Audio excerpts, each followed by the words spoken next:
بسم اللہ الرحمن الرحیم۔ مکتوب نمبر 45 پارٹ 1۔ یہ مکتوب مولا امیر کائنات علی ابن ابی طالب علیہ السلام نے والی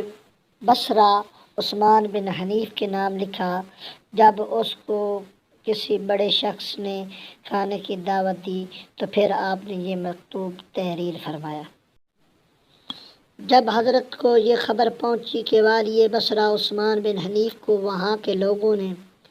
کھانے کی دعوت دی ہے اور وہ اس میں شریک ہوئے ہیں تو انہیں تحریر فرمایا: اے ابن حنیف، مجھے یہ اطلاع ملی ہے کہ بصرہ کے جوانوں میں سے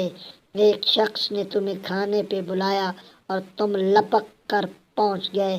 کہ رنگا رنگ کے عمدہ عمدہ کھانے تمہارے لیے چن چن کر لائے جا رہے تھے اور بڑے بڑے پیالے تمہاری طرف بڑھائے جا رہے تھے۔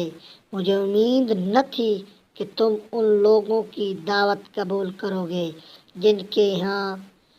سے فقیر اور نادار دھتکارے گئے ہیں اور دولت مند مدعو ہوں۔ جو لقمے چباتے ہو انہیں دیکھ لیا کرو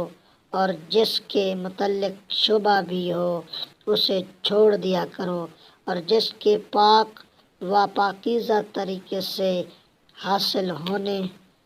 کا یقین ہو اس میں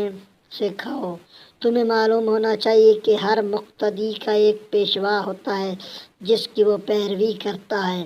اور جس کے نور علم سے کسب ضیاء کرتا ہے۔ دیکھو، تمہارے امام کی حالت تو یہ ہے کہ اس نے دنیا کے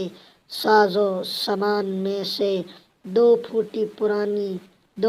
پرانی چادریں اور کھانوں میں سے تو